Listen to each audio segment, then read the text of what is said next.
Kaixo, Eder. Kaixo, Geri. Zara, ondo zeu. Ondo? Bueno, mila esker. Gonbidapena onartzeagatik benetan. Bai, mi esker zuri elkarrizketa hau egitegatik, bai. Zapozik. Eta, bueno, bizuzen. Zer, zaidazu? Eta bezain edera zara. Mire esker. Hori egiteko gogoa duen. Mi esker. Eta, nunca gaude. Orentxe bertan gaude UPV-ko Mikaela Portillako ikergunean. Vale? Gure laborategian, dela historia aurreko ikerkete laborategia, tamen gaude ikerlari batzuek. Gehitoko ezaba. Bai, berez bai. Esan oztazu bazteritzen amagozute dagamokizura bezitzen, baina zer ikasi zenun bergaraian. Hasi nintzen geologia ikasten, Leioan. UPV-en, bai. Gero, ikasketak amaitu nituen, eta master bat egin nuen. Hemen oraindik UPV-en ez zegoen giza evoluzioko masterrik, orduan joan nintzen Bartzelonara. Eta Bartzelonan ikasi nuen 2 urteko master bat, primatologiari buruzko masterra, eta ona bueltatu nintzen, eta hasi nintzen hori doktoratu egiten hemen UPV-en, eta ja Gasteizen. Eta hemen geratu nintzen, eta oso pozik. Nola gogoratzen dituzu ikasle garaiak? Oso onak. Onak. Bai, lehenengo urteak oso onak. Igual 2 ikasketa bakarrik gainditu nituen, baina oso pozik. Oso ondo pasatu nuen. Eta asko ikasi nuen, hori egia da, ze pasatzen zara eskolatik, unibertsitatera eta aldaketa, niretzat nahiko handia izan zen, eta gauza oso interesgarria kontatzen zituzten unibertsitatean, eta oso pozik egon nintzen urte horietan. Baina, zergatik geologia? Paleontologia ikasi nahi nuen. Orduan, uste nuen, hori zen bidea, azken finean paleontologian ikasten dira fosilak, eta fosilak harriak dira, orduan geologiatik ikasten dira. Eta orduan han sartu nintzen, eta gauza oso interesgarriak ikasi nituen geologiari buruz orokorrean, geologia asko gustatzen zait, eta azkenean aukeratu nituen primateak ikertzeko, primaten evoluzioa ikertzeko, eta hor barnean giza evoluzioa. Eta horregatik sartu naiz azken finean arkeologiaren munduan. Komentatu duzu historia, historia, lotuta daude azken finean, baina jakin nahiko nuke. Beti izan duzu historia horrekiko jakin.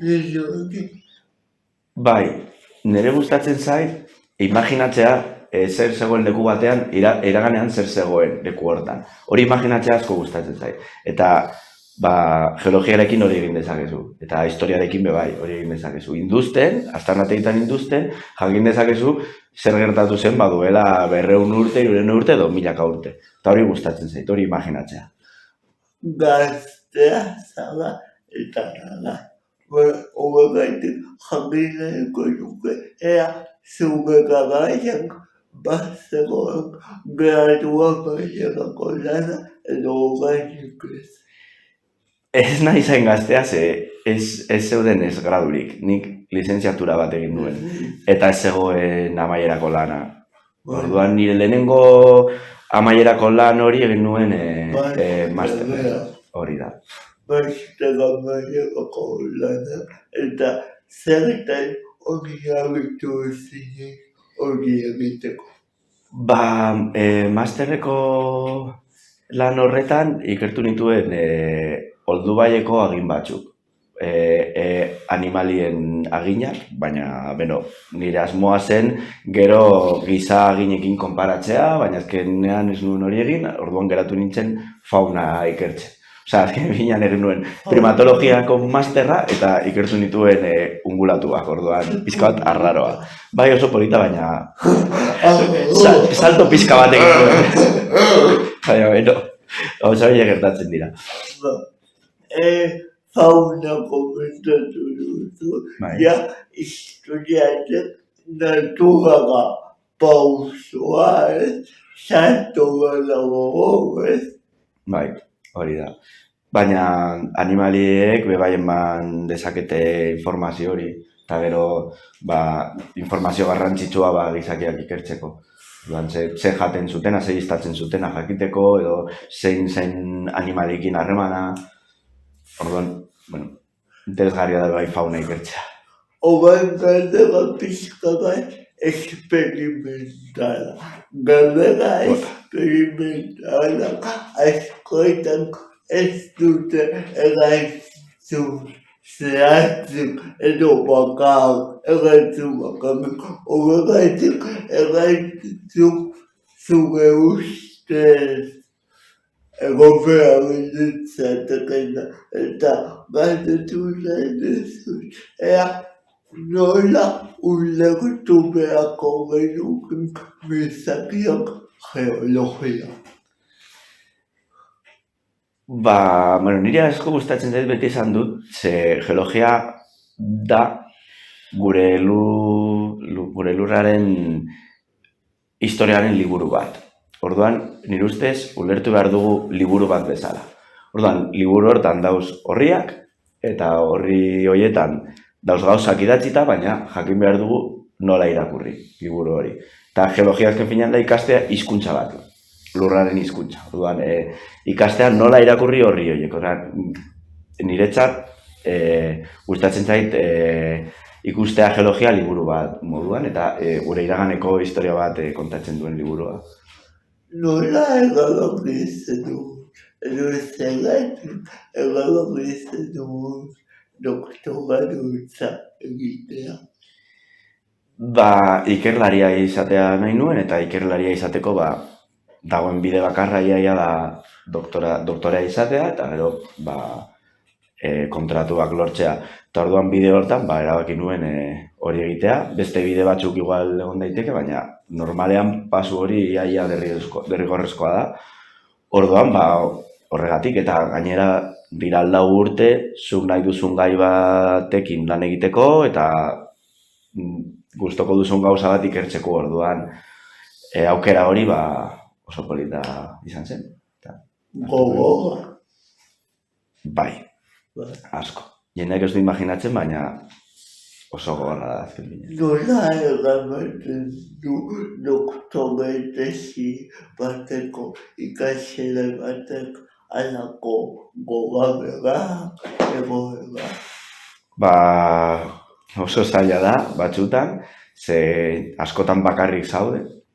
Orduan, egia da nagusi bat duzula, eta egia da bera giratzen zaitula, baina askotan zuk erabaki behar dituzu gauzak, eta hori oso gorra da, ze pasatzen zara, unibertsitatetik non azterketak egin behar dituzu, baina beti esaten dizute zer egin behar duzun, pasatzen zara beste goera batera, non zuk erabakitzen duzu zer egin, eta hori oso gorra da. Nola eramaten dugu hori, terapia grupala egiten dugu gure artean, askotan, hori oso garrantzitsua da, zure lagun onak izatea, eta baina askotan oso zaila da hori eramatea, Ni sorta izan dut, ze lagunek lagundu didate, eta nire ondan egon diren pertsonak ulertu dute zein zen nire egoera, ze azkenean zaila da, batzutan egoten zara gauetan lan egiten, goizetan lo egiten, arratsaldetan ez dakiz zer egiten, orduan zaila da, ze idatzi behar duzu,